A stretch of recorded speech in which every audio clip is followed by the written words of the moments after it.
I was taught that most advice is projection. And now I think almost all communication is projection.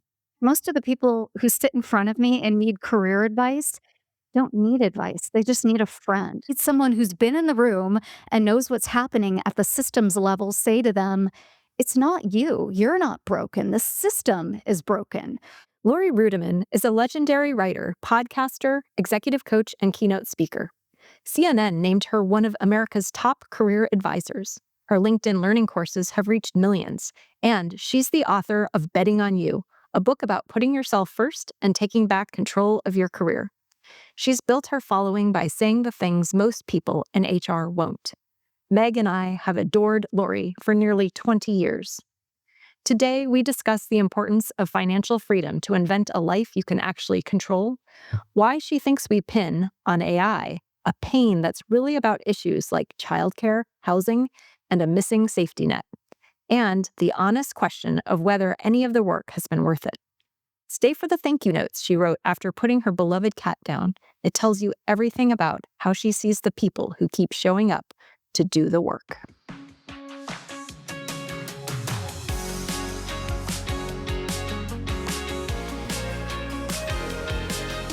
Welcome, Laurie. Yay. Well, hello, friends. Boy, this is fun. Just kicking back, drinking margs, doing all the things right now. This is great. Oh, wait, no margaritas. Oh, Well, is that what's in here? I didn't realize that. yeah. That's awesome. Margs, creatine, they're kind of the same. It is lemony, I must admit. So yes, my creatine cocktail, I call it. So Laurie, what have you been up to these days? Well, funny you should ask. Not a whole lot. It's summertime, and I generally kind of kick back during the summer and try not to spend all the money that I've squirreled away the other parts of the year. But not to be a total bummer, but I just euthanized a cat, which means I'm Aw. down to one cat in my household. And that's My. like so opposite of the brand that I've built I over was the just years, going to say, Yeah. how are you Yeah. going to be a crazy cat lady with one cat? It's like a Yeah. whole new world for me. My husband and I are like, this is so easy. We don't want to get any more animals. This is just, Really? they were Because you're all footloose and beautiful. fancy free. You're ready to go travel.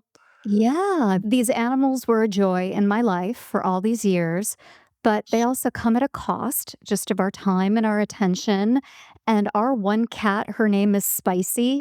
She's terrific. She's like half a cat. She's so easy. So I think we're going to hang with Spicy for a while and see if we can live the single cat life and just be weird. Don't get me wrong. We're going to be weird with Spicy totally and like give her nicknames and sing to her. But one cat is just amazing. So yeah, it's Because that's great. what I think of when you have a cat named Spicy is you need a nickname for her.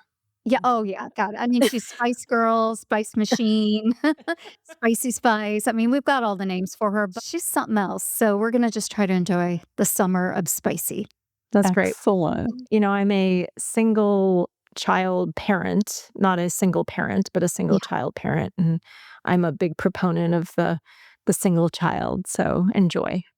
Yeah, Yes. well, if your single child is like my single cat, they're weird, but they're great. Of course. Yeah, we're in full empty nest mode right now. Both kids are out of the house. Our dog lived a long and great life, but is with us no more. My husband and I are like enjoying our second youth of very self-absorbed, just do what we want to do. So, You know what? Middle age, it's terrific. I mean, I Exactly. miss my animals, but middle age is awesome. Yeah. Got to be some perks to it. It's Yeah. right.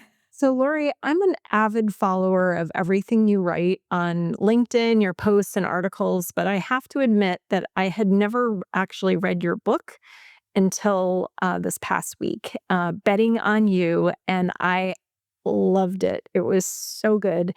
And I can see all of the philosophies and everything that you laid out in there, how those come to life in your various posts and articles. And so thank you so much for sharing all of your stories. It's raw vulnerability and like juiciness. I can't recommend to everyone enough to pick up the book. One of the things that really struck me and as I was reading it was that you invented a life that you can control. So could you share a little bit about like the moment you realized that you weren't in control and that you weren't living the life that you wanted? And like, what took you to this completely different version of yourself?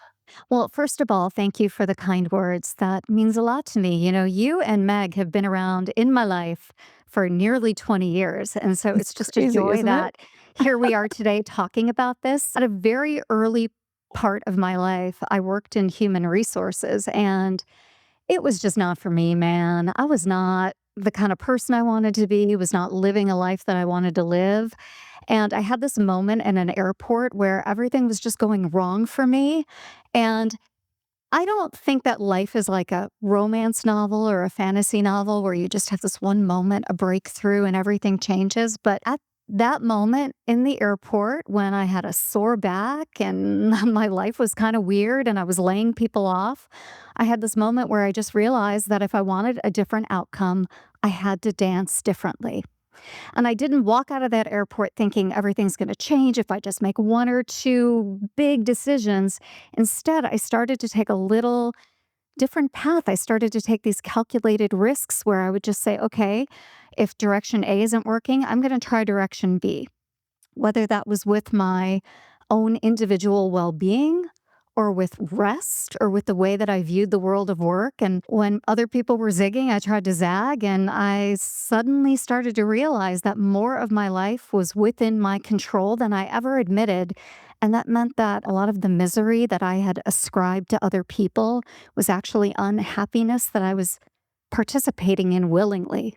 I just read Incorruptible, which is like a super interesting book about both long-term value creation and about having the sort of ethics and the purpose last longer than an individual lifespan. And there was a moment where he was talking about you can't be in traffic and not be traffic. And it really gets to the same thing you're saying, which is we're all part of the systems, and it's at this moment where we have to realize our own agency and the choices we make. Now, there are constraints. We don't all have the same privilege to control all the pieces. But to your broader point, I think starting from asking the question, how am I contributing to my own happiness or not happiness, my own dissatisfaction or satisfaction? What agency do I have is so smart. So yeah, that's a big one. I really had this moment at the airport where I thought, okay, if I just lost 20 pounds, things might be better. And if I just quit my job, things might be better. And then I started to kind of explore and investigate that pathway. And sure, life gets better when you invest in your own physical and mental well being. Life gets better when you do work in a job that you enjoy, but life also gets better when you get 8 hours of sleep. Life also gets better when you go to therapy or you start to tackle projects in your life that you've been ignoring. So it was about re engaging more with who I wanted to be and actually giving myself space to figure out who am I and what do I believe in that set the next path of my career for the next 25 years. So I worked at Pfizer in my late 20s and my early 30s, and I'm now 51 years old. And I've had many inflection points along the way where I thought I was doing great work. And then I kind of looked around and went, oh, nope, wait, I can pivot. Including during COVID, where I was keynoting and having this great life in 2019 and 2020. And then the pandemic hit. And I realized, oh, I need to get back to basics again. I had strayed a little bit too far from who I am and what I really think the right way of living is. What do you mean? You were getting too fancy? There was this point where my book came out in 2021, and I thought, all right, I'm on top of the world. I have a major book deal. I just launched a book with a major publisher. And even though the world was shut down, I was keynoting, I was delivering great virtual book talks. And yet, at the end of that, I was so profoundly sad for the world and so hopeless and so lost. And I was on my couch at the end of some evenings drinking a bottle of champagne while having great success in my life. And it prompted me to explore, okay, what else is missing? Like, what else is gone? And I had no spiritual connection to anything. So I had a lot of other things dialed in, but I didn't really have a sense of purpose and a sense of being and a sense of belonging. And so I went back and started reading old classical texts like the Bhagavad Gita and the Old Testament, as Christians call it, and the Torah, and really found that there are these old classical stories about what it means to be a good person in the world. And I really reconnected spiritually to a lot of these old historic texts. And that I think really set the groundwork for what I feel now, which is just a connection with the universe and a sense of purpose like I've never felt before. I love that. I Yeah. love that. And I'm curious, like, as you were on this journey, and I'm guessing that you'd started to build towards it, what were the things that sort of sparked you to help you realize you were on the right path? Well, I talked about it, and that's something that I can't help but doing. And so when I would say, I'm lost, I'm confused, I don't know what to do, more and more people raised their hand and said, oh, I've been there or I felt this way. And here's my experience. I talk about in the book how I went to someone that I know deeply well in my old job. And I'm like, you are killing it. You're just doing all the right things. You're connected. You're getting promoted, yet you take your PTO. And he's like, yeah, but I'm a slacker. And he introduced me to the concept of doing less to doing more. People who say that they work 110%, number one, are full of it. And number two, are really only working 62%, but they're like caught up in emotional drama and enmeshment and connection. And he's like, I give my best 70 to 80%, and then I take my PTO. And it turns out just doing the bare minimum gets you by, and doing a little extra is actually the secret sauce, but avoiding burnout, avoiding emotional connection to things that are ultimately going to let you down. Boy, that's the secret to really succeeding in corporate America. So, just in having these honest conversations with people, I learned little tips, I learned little tricks, but I also learned that vulnerability pays dividends. Another point that you had made around that, which really resonated with me, is the concept of financial freedom, right? And for me, I know that once I realized that had reached financial freedom, I was able to have much better detachment to my work. I could still enjoy it. I still cared about the people. I still cared about the business. I still cared about the quality of the work.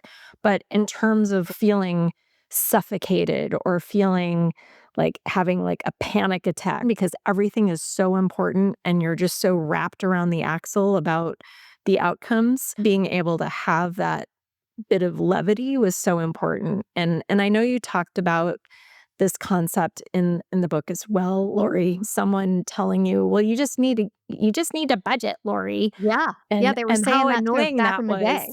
How do you balance the giving advice and feedback to people how to get financially free, but not be obnoxious about, Telling them they can't have avocado toast yeah, because right. or a coffee, right?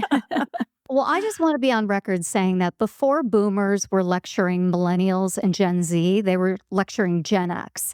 And they were saying things to me like, why can't you stick to a budget? And if only you didn't dry clean your clothes, like crazy stuff like that. While also these boomers getting benefits like a car allowance and travel allowances and living in cities where they don't even pay the rent, right? They've got one home, but they're always in New York and it's paid for by the corporation. So that stuff doesn't fly with me. And just like when I was younger, today we have a real crisis around financial fragility. So I will never lecture anybody about their income or how much they spend because most of America is financially fragile. What I will say is you should not spend any money to work if you can avoid it. Like, get your 5 pieces of clothing and wear them over and over again. Style them differently, accessorize them differently, but do what you can to minimize how much you spend at work. If you don't have to go out for drinks with your coworkers, don't do it. And if you want to do it, be financially sensible about it. There are millions of ways that you should and you can cut corners when it comes to spending money on work. But I think many of us, and I know I did, get caught in the trap of having to spend money to look like we're successful. And I'm here to tell you no one notices but you.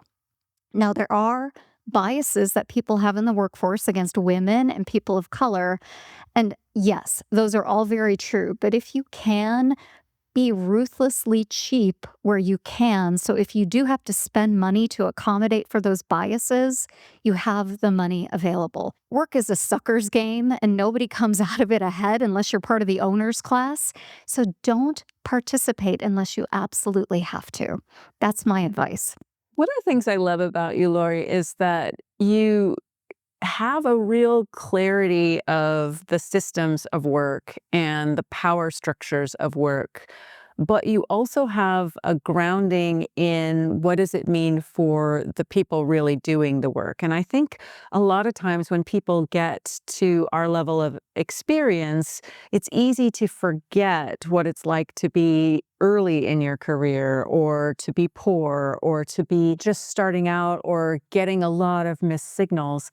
And one of the things I love about you is not only how you stay grounded, but your perspective is truly focusing on making things better for others. Did this always come for you, or is this something that you cultivate to try to really remember what does it feel like to be in these different positions? I will say that the circumstances of my life growing up were not always the easiest. And I do not come from money. I do not come from generational wealth.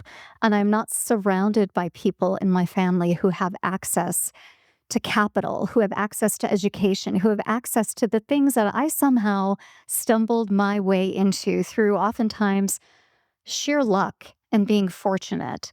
So it doesn't take a lot for me to look around my own world and remember what it's like to struggle to pay a cell phone bill, to struggle to pay a utility bill, because so many in my family still have that experience today. I'm also constantly reminded of factors like ageism, just because I'm 51 years old and I am now suffering from that in a weird place in my life. So I think if you're naturally empathetic, you can look around and you can feel this way. But I will also tell you, I read a ton. And I think the secret sauce to anybody being a smarter, better, more empathetic person in the world is to read and to read outside of your industry.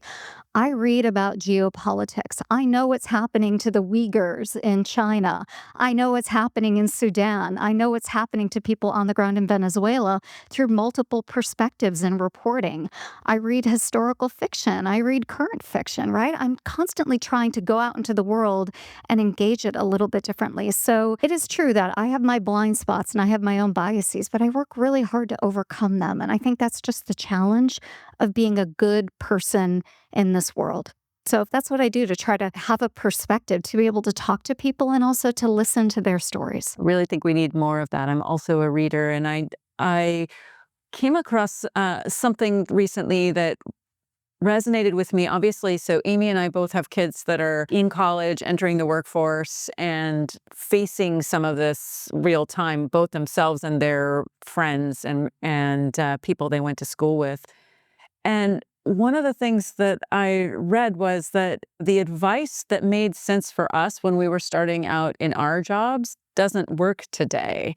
It doesn't work the same because the work experience is not the same and the market is not the same. And as I started reflecting on that, then I also realized that most of the advice I've read over the years about careers and about business also don't work for women, and they don't work for people of color the same, because they're written from the tactics that worked for a cohort that got into power, and the majority of that cohort was male. There's something really important about both reminding ourselves that our experience isn't universal, but also doing the work, as you say, to try to understand what's happening in different contexts for different people.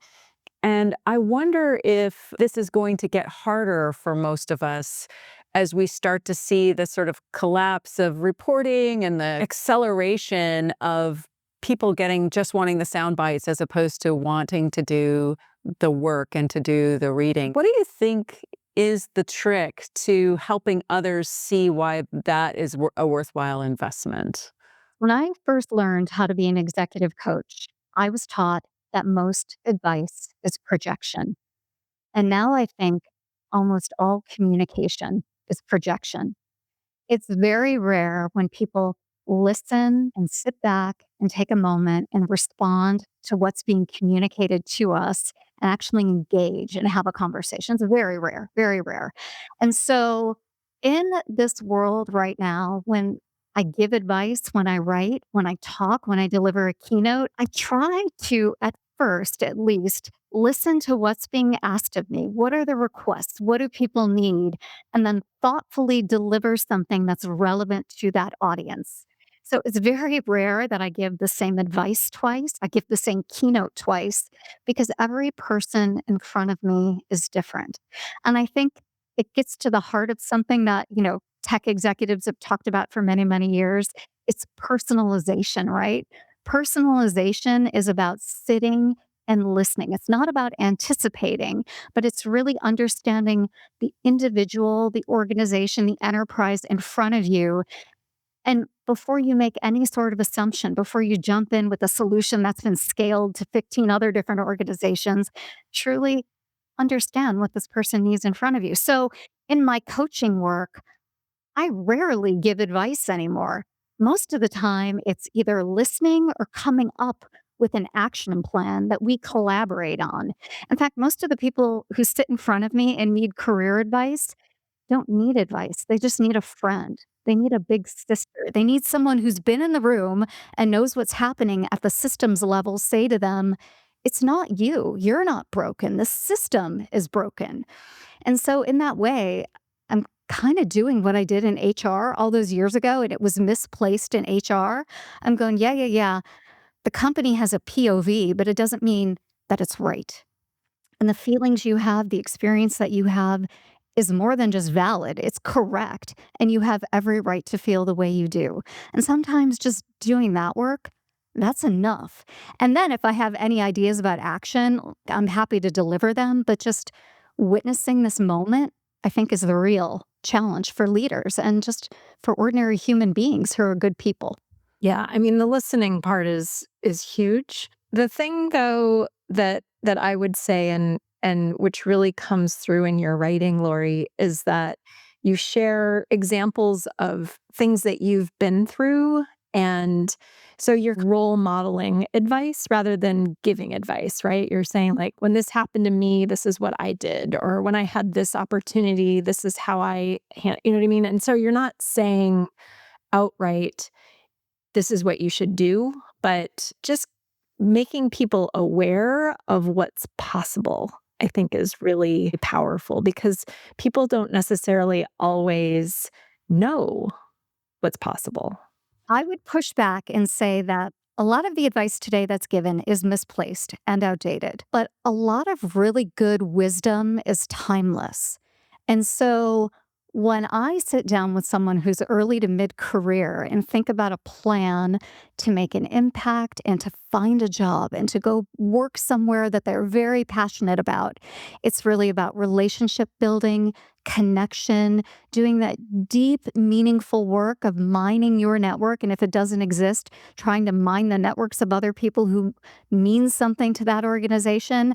And I have placed several people through the act of volunteering, and not just rando volunteering, but go start to volunteer at an organization where your target company makes an investment, where they actually do their philanthropic work through. Spend some time there. Not only will you meet people potentially from that organization, but now you have something on your resume that's meaningful. And so, really starting to think creatively about who do you know? Who knows someone? Because what's true today was true 20 years ago and 30 years ago. Regardless of what technology we have, people get hired based on who they know, if they're liked, and if the person across from them feels like they can trust them enough that they're not going to sue the organization. So these elements are all about the biases in humankind. So let's make those biases work to our advantage. So volunteering is one great way to do that. And I've got concrete examples of people who've made that work.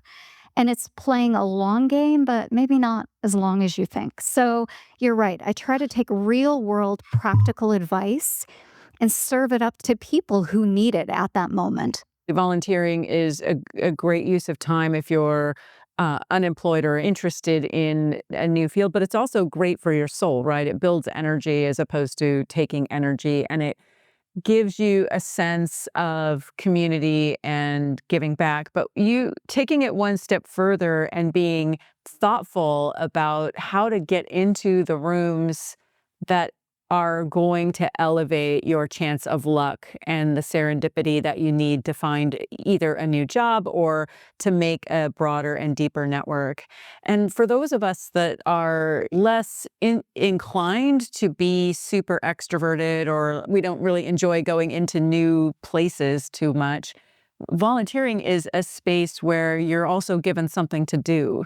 And having something to do while meeting other people takes a lot of the pressure away. Are you an extrovert, Lori? Well, I'm going to tell you both something. I don't believe in introversion and Ooh, extroversion. I don't. hot take. Yeah, here's Yeah. my hot take on this. Over 100 years ago, Carl Jung came up with this philosophical idea of extroversion and introversion.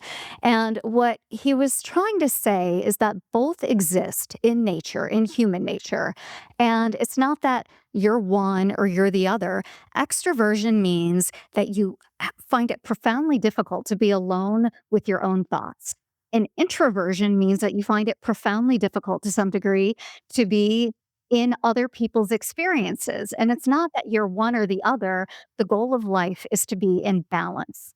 So now we have modern philosophers and psychologists who stick people under fMRIs, which are not reliable and valid forms of research. And they say, oh, this part of your brain lights up, means you're an introvert, and this part means you're an extrovert. When all of this was just built on Carl Jung, who believed in the collective unconscious, not that he wasn't tapping into something profoundly human, but it was just a philosophy that he had that was unproven and unvalidated. I am also a Capricorn. I am also in the Chinese astrological signs. I am a wood tiger. My Enneagram is 8. What does any of this mean, right? I think the goal of life is not to be one thing or the other, but the goal of life is to find balance. And so when people say I'm an introvert or I'm an extrovert, I'm like, good, but does it make you happy? Are you functioning at the level you want to function at? Because I will hear from people, I'm an extrovert, I can't possibly network. I'm like, who the hell loves to network? And if they love networking, it's because they're trying to be away from their own brain. It is really a profoundly unhelpful way to think about life. And I'm not buying into it. And I'm not going to let people push that on me. So am I an introvert? Am I an extrovert? I Are you going to flip me the finger for my pardon me? question? No, I'm Sorry to go off on a F rant. you, I Amy, No. and your stupid question. Yeah, no, I'm the one that no. flips the finger, Amy. You know No, that. no. I don't mean that All at right. all. I really love the idea, though, of people getting to know themselves greater, but not for the sake of just looking at their own belly button. I want them to look at themselves a little bit deeper and go, am I happy? Am I doing okay? Am I helpful? Am I productive in this world? Am I getting closer to my goals?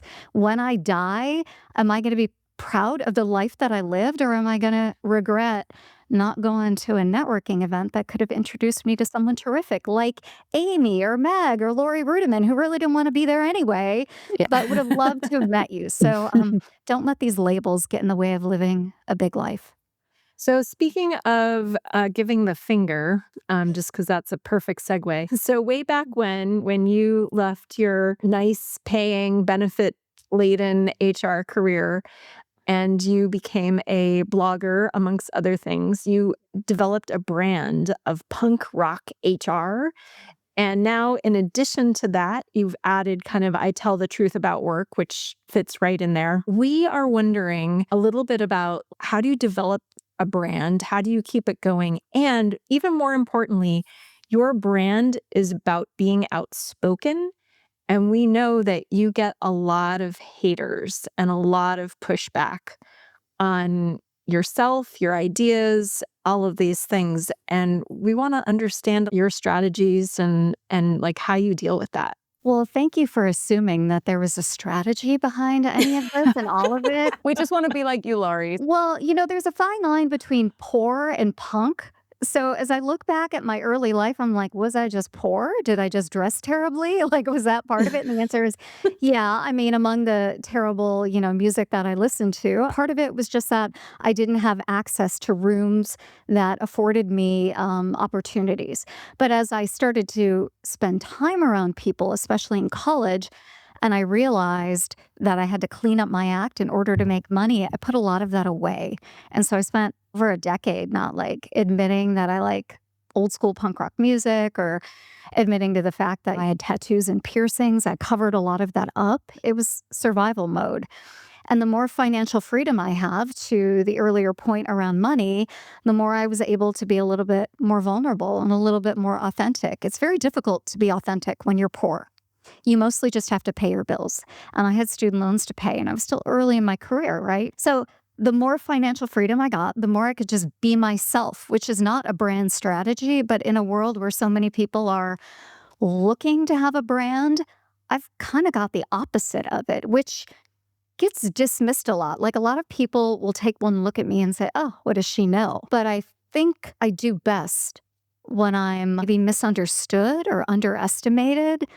I can go into a room and speak eloquently about HR technologies. I know I can. I've done it for years. I can go into a room and speak about economic policy. I can go into a room and speak about geopolitical substances and do just fine. But for whatever reason, being early to social media and speaking my mind has sometimes worked against me. And in a lot of ways, I'm still dealing with that and thinking about that because there are moments where I walk into a room and someone's like, "That's who you are?" Yeah, okay. Okay, punk rock HR. And I don't know, it's kind of depressing. So in some ways, like, I'm really grateful for all the opportunities I've had to quote unquote build a brand. And in other ways, I'm like, what is this? Even I don't know what it is. So So people are expecting you to be more punk, and you show up and you're like this cute petite blonde woman and they're like, "Where's the punk?" Is that what you're saying? I come into a room and they're like, "You don't look punk rock." And I'm like, "Well, I'm like a middle-aged lady now. I don't know what to tell you." In some ways, I've been incredibly limited by it, and I haven't quite reached a level where I can just walk into a room and be. When there are haters in my life, I do one of two things. I either ignore them or I play with it and I have fun with it. So I do get a lot of messages from mostly men, but sometimes women who are like, "Who do you think you are? Are you punk rock HR? I don't believe it." Or, "How dare you say this?" Or, "You're not saying enough of something," or just calling me all sorts of slurs. I get that as well. And so I do make a decision. Either I'm going to ignore it and not spend too much time with it, or I'm going to put it out there and I'm going to play with it. And you've probably seen some of that in my career. I don't take it too seriously because I know how the people close to me feel about me. They either love me or they tell me to work on my shit, you know? Like, the people who are in my circle and have my back really have my back. And so that when the hate mail starts to come in or the dismissive comments on LinkedIn, I'm like, okay, yeah, whatever. And if worse comes to worse, I just block it. It's been a journey, it's been an evolution, but I try not to take it too seriously because the only thing that really matters is, do the people around me love me? Am I helpful? And can I pay my bills? And the answer is yes to all of the above. So my theory about the other part of the conversation, which is showing up and people are either underestimating you or engaging in sort of a weird way. I just have a suspicion that this kind of behavior is as much about being awkward as it is about having a point of view. I think a lot of times people try to figure out how to make some sort of connection and it goes terribly awkward. The natural inclination to ask you something about the punk rock moniker is tied to that. One of the things that I've come to learn is oftentimes when I'm in a position of power in a technical role, people will start out trying to tell me how they got an engineering degree, but now do something else or know something technical. They feel like they have to have some point of connection or tension in that first interaction. And I just wonder if that happens for men. I really do, because it happens so awkwardly for women, whether you're in a position of power or you're in a position of service, like whatever it is, I feel like people don't have a natural way to treat you walking in the space that you're there to hold. Well, I really love that, and I think it's very generous, and I think it's probably true to a large extent. I mean, I'm awkward as all get out, so I'm sure there have been many times where people have been like, "What was she talking about, and what was she trying to say?"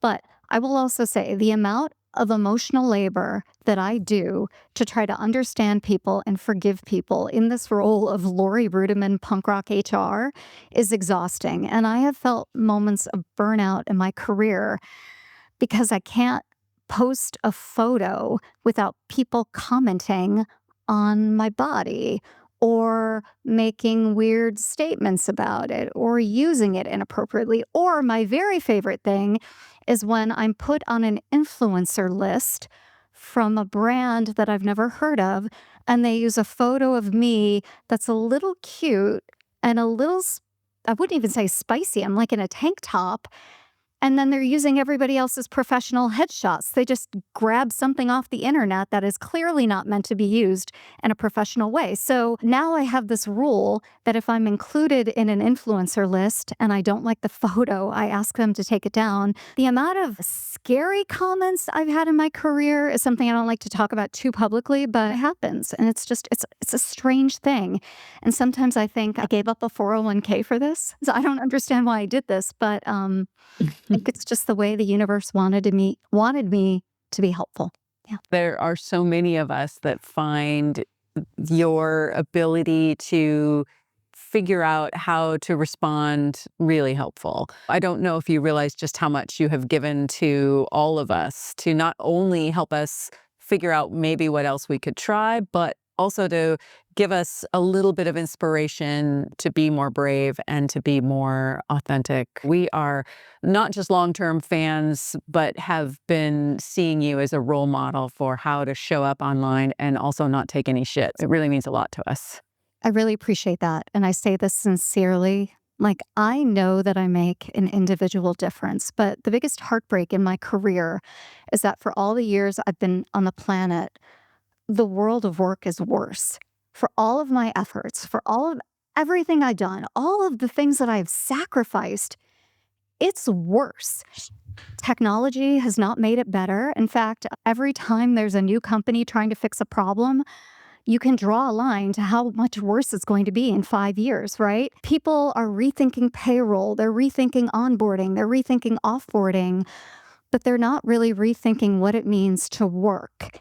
And for all the really hard effort that I've put in to have these conversations, what people remember is that I have a lot of cats or I have tattoos. I just don't know how helpful overall I've been.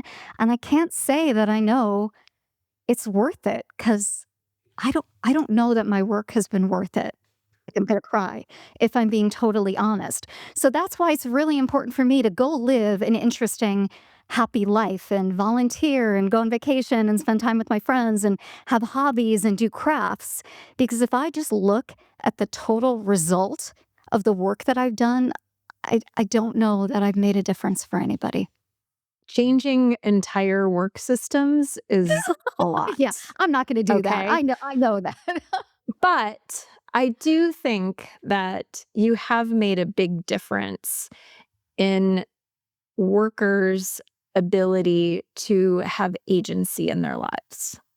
And that is a big part of the system. I can't speak to everyone, but the people who read your work and listen to you and pay attention to what you're saying, they're getting a lot more agency and confidence to live their life better. And that is a huge impact, Laurie. Again, I respect it and I honor it, but if I identify too closely with it, Yeah. it'll still break my heart. My ultimate goal is to make sure that everybody can eat and they're housed and they're educated and they're living a well-rounded life. I want to make a difference.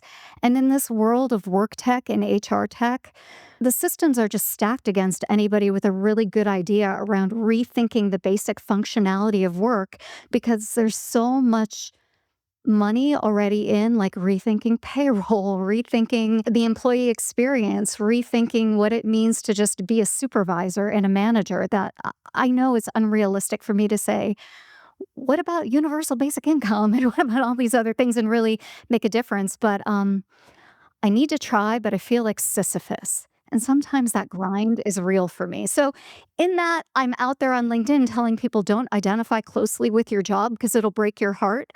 I know this to be true because it breaks my heart every single goddamn You day. got to listen to yourself. That's right. I know, which is why I'm like, hey, when's our next vacation? Or let me run another marathon. I got to do something. Because if I only ever thought about how people are mistreated at work and actually how leaders in mistreating others, even if they don't know it, are causing suffering to themselves. Like if I thought about this, God, it would keep me up at night. It does keep me up at night, but I've got to get some sleep.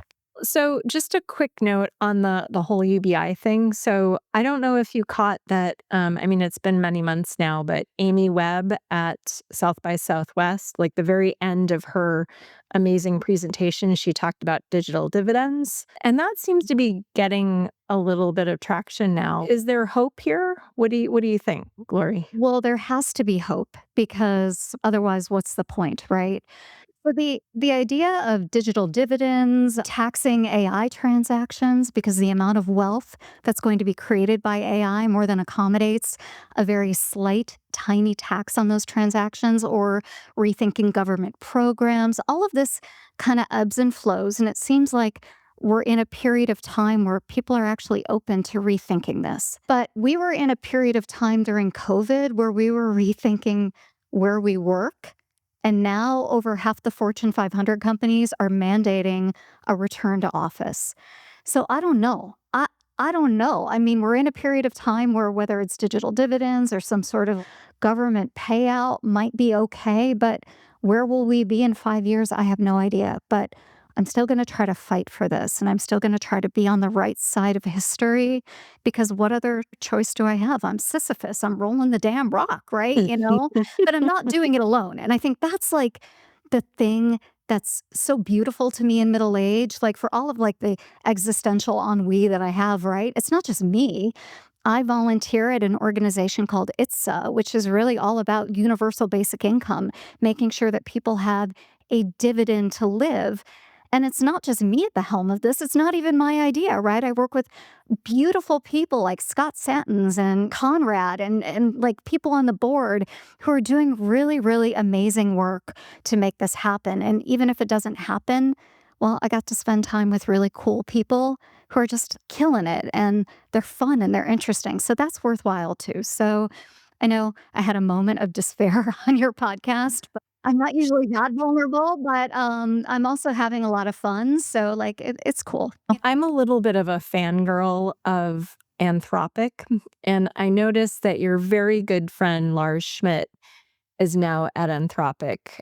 Is there hope that like Anthropic is going to be this incorruptible, actually redefining HR? Is there any hope? Come on, give me some more hope, Laurie. I don't know. You know, years ago, I got super excited on Microsoft and LinkedIn, right? And look at them now. They're just like any other company. So I don't know. Are they better than Palantir?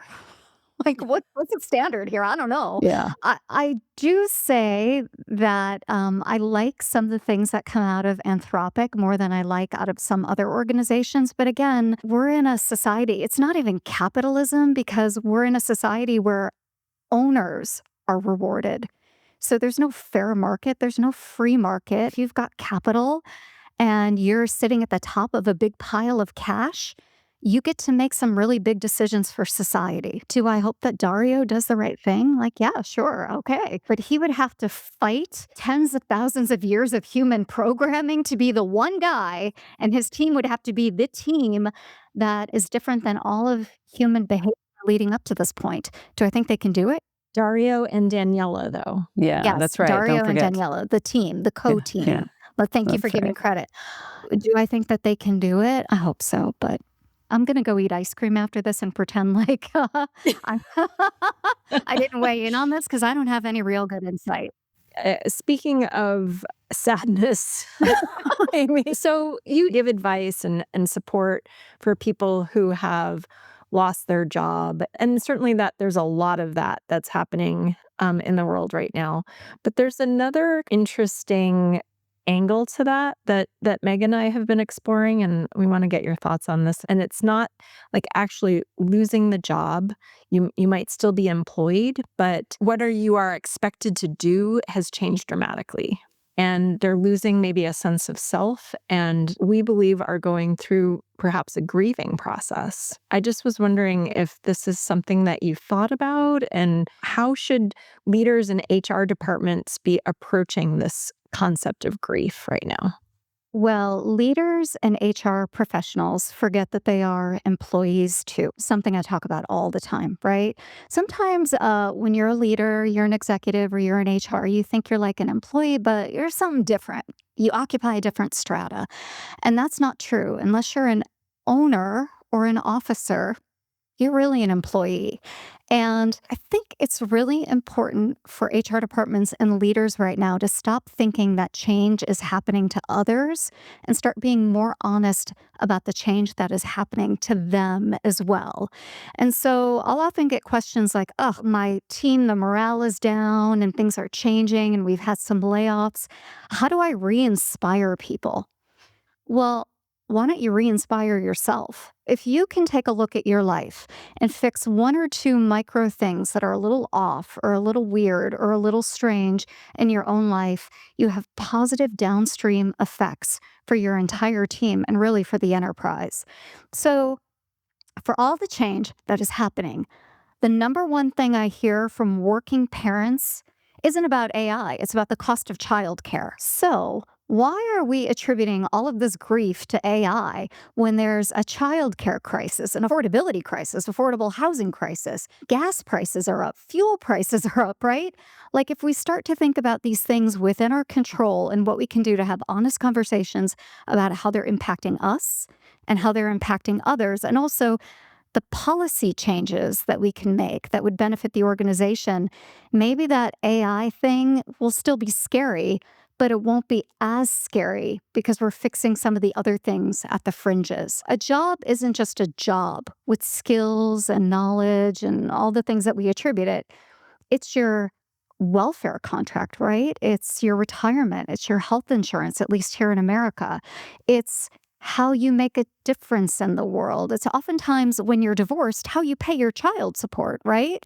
So there are all these things that make up a job. And if we can start fixing some of the things that are broken there, the AI concern doesn't always be this really big, huge, crazy concern. I don't know. What do you think about There that? was just a New York Times article about how the US was far more pessimistic about AI than the rest of the like economically advantaged countries. And it's because everything is so wrapped up in a job. And so when you are at risk of losing your job, you're losing everything. There's no social safety net. And what you just said, I thought was really interesting is like how we wrap our identity into the job, maybe more than other countries too, because of that, Yeah, we have right? to. We have to. Absolutely. If you don't have a job in Portugal or in Spain, you still have a different kind of community. You have a different lifestyle around. But if you don't have a job here in America, you maybe don't have friends, which is why so Mhm. many people retire and feel a sense of grief and feel a sense of loneliness because suddenly their best friends who they talk to every single day are no longer part of the fabric of their lives. I don't think we have enough honest conversations about what a job means here in America. And then we throw AI into this conversation, and it looks like AI is the baddie. And let's be real, AI could be a baddie, right? But there are other things that we could be focusing on and working on, which is Mhm. why I tell people we fix work by fixing ourselves first. Like, if you're in a leadership position and you're struggling with childcare, what does that mean for the frontline workers of your organization, right?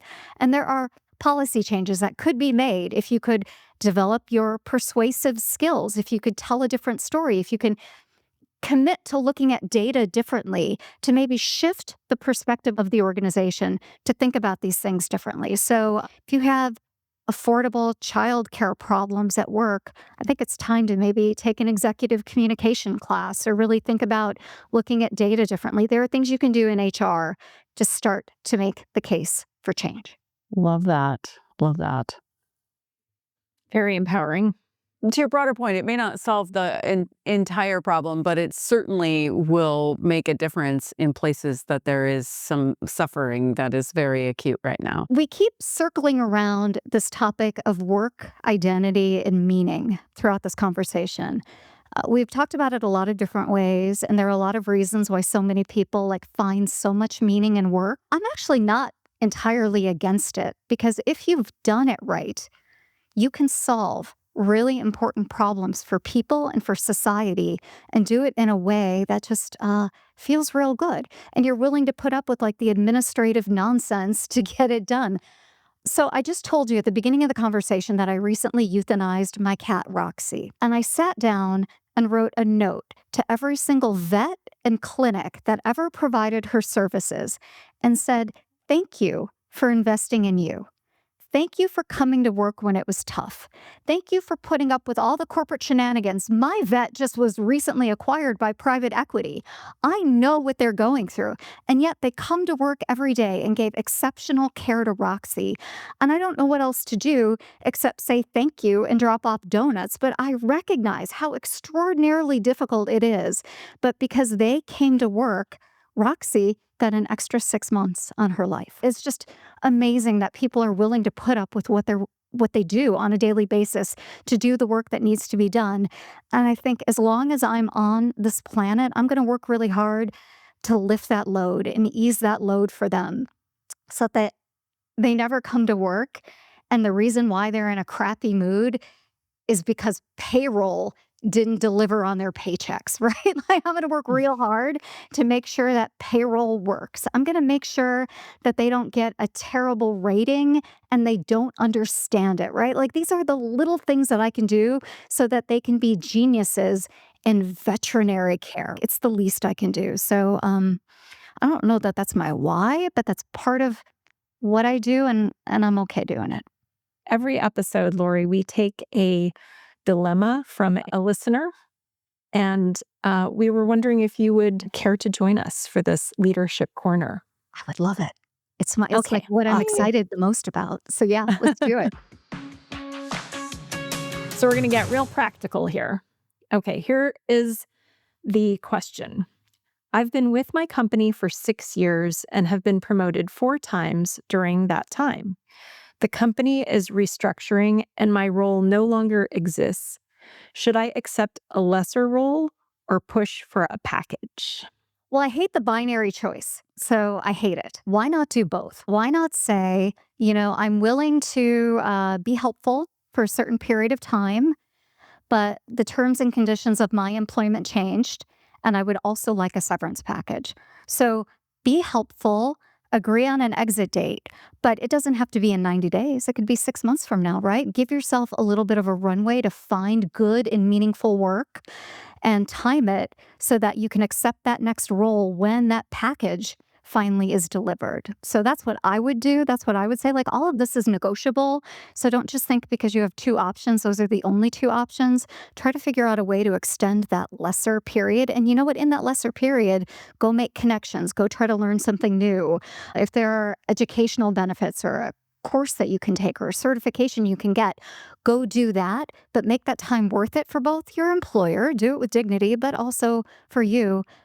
But also go get that money. Go get that severance package. And make sure that you negotiate your COBRA coverage in that as well, because just because your date of employment ends at a specific date doesn't mean that they can't also contribute to paying your COBRA down the road as well. So in fact, call me and we'll talk about it. So yeah. Awesome. Love I it. love it. I What love do you it. guys think? I had a similar, it doesn't have to be binary, but I was kind of headed in a slightly different direction. This is what happens when you also have, lived a long time and seen these kinds of reorganizations and restructures. So I think it is worth it to ask yourself a few more questions about what is that lesser job and what is the probability that it is a permanent place or that there's multiple seats happening over this next period of time. Because you're not the only one that's asking that question about the lesser job and do I stay or do I go? Lots of people are.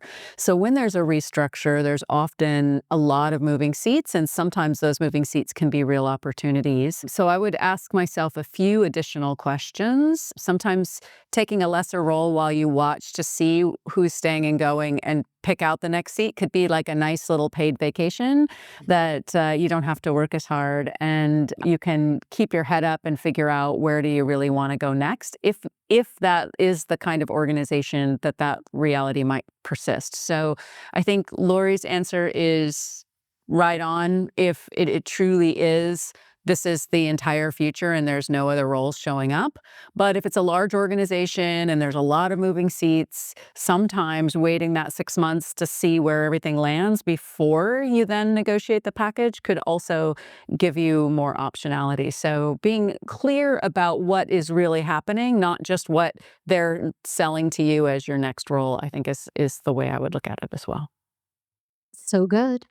I was really kind of on team package, but probably with too short of a runway, especially in considering what you were saying, Laurie. I think that makes a lot of sense to really push for more runway and be able to sniff things out a little bit. But this particular person is mid-career, but still fairly early, right? I mean, they have a long-term career ahead of them. So for me, I would think it would be, oh, and this is projecting, right?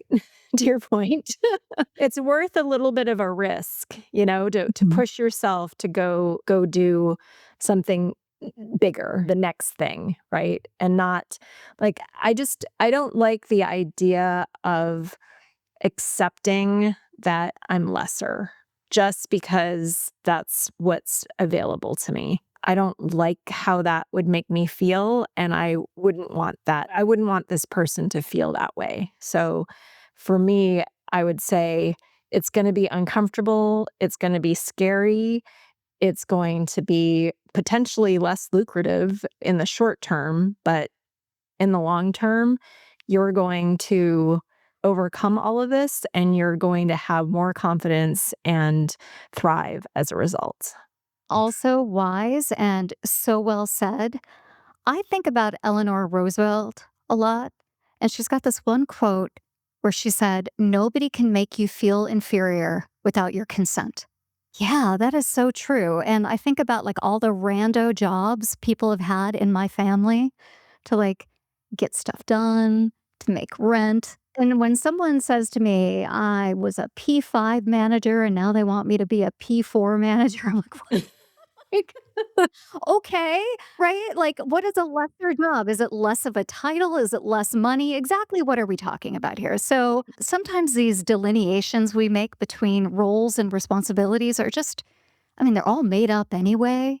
So maybe we can find a way to not feel lesser while in a lesser job, at least for a period of time. And Amy, to your point, we want to be learning and growing because when we're learning and growing, we're really thriving. And that's the point of life. So make sure that if you are in that lesser role, you're pushing towards something else. So the other thing that I would add, my usual mantra of what's the worst that could happen. And I thought about this a little bit in your book. You talk about the pre-mortem. And this is kind of a version of that, but in particular, like I think it's really good to imagine the worst Yeah. and then move backward from assume that that's going to happen and then work backwards from there. And maybe that's a little too pessimistic, but I don't No. think it is because it's really not that bad. Once you realize, okay, well, what's the worst that can happen? I don't find a job for 2 years. And then the job that's offered to me is half the pay. How can I live that way? How can I survive? Work all the way through it Yeah. so that you know that even if you're in the worst possible nadir, that it's all going to be okay. That's one of my mantras. I love it. You mentioned earlier on that the advice today that we give to young folk may not apply, but I will tell you the concerns that middle-aged people have today were the concerns that middle-aged people had 20 years ago that I was listening to, and they're probably the concerns middle-aged people will have moving forward. Am I going to be homeless? Is my partner going to leave me? Can I provide for my kids? Is anybody going to go hungry? Can I make sure my dog can get their rabies vaccine, right? Like these are all very serious, important things, but human behavior and human concerns are pretty predictable. And so when someone says to me, I'm worried about being homeless, I'm like, when in your history have you ever let it get so bad? Most people, when facing long-term unemployment, don't let themselves go bankrupt. They will do what it takes to make sure that they find some work, meaningful or not, to get their kids into hockey pads. They will do it. I want to push back that if you're concerned about being homeless, let's work this out. And at what point with your finances will you have to take a job that pays 50%, right? Will you have to take a job that is absolutely not what you want to do? But up until that point, let's not freak out too much about it. Work on a plan to get you in the room with people who will like, know, and trust you. So I love worst case scenario planning. Thinking as long as we're planning and we're not just spiraling. And that's what the pre-mortem allows you to do. And if you do it, you improve your chance of success by over 30%. That's pretty good. Pretty good. Nice. All right. Now I have data behind my mantra. I love it. Thanks for validating me, Laurie. Of course, that's what I'm here to do. I'm here to tell you you're both smart and beautiful, and I admire you both, and I just want to be you when I grow up. And so thanks for doing it right. I love and admire the work that you've both done, both within enterprise and also in your and I'm going to use this word, in your thought leadership. Nobody thinks like the two of you, both individually and connected. And I just admire you both for different reasons, but together you're a powerhouse and you set an example for people who really want to make a difference and can think critically about the world of work. I just admire it so much. So thank you for doing the work that you do. Thank you so Thank much, you, Laurie. Laurie. Thanks so much for joining us. Really appreciate you joining, and we are so grateful. So any way that we can ever be helpful, please know we're your fans for life. Meg, well, that was such a delight. We have been adoring Laurie for years, and she is kind of like our podcast role model, I would say. So it was just so great to have one of our idols on the show at last. What a joy. But also, did you notice, Amy, she was giving us like a live demonstration about how to be a good podcaster and how to summarize things and bring us back to the point. I was like, oh, we're supposed to come back to the point? I had no idea that was part I thought of we were this. supposed to move on to the next point. Oh, okay. Summarization. What a great idea. We should consider doing that. So once again, Laurie Ruettimann showing us the way. So much passion, so much care, and Humanity, right? Like just real human, which obviously speaks to me as well. We're just so lucky to do this, Amy. Think about this. We are really lucky to be able to invite people on the show and have conversations we want to have. I don't know about you, but this gives me more joy than I expected it. A lot more work, but definitely more joy as well. So I guess like anything, it's part of the journey of discovery and learning, and I'm grateful to be on it with you. So thank you, Amy Wilson, for helping us get this podcast thing going. Thank you, Meg Bear, and happy birthday month. Yay! Yay, my birthday. All the good things are happening. So let's invent the future together, everyone. I believe in us. Let's make every day count.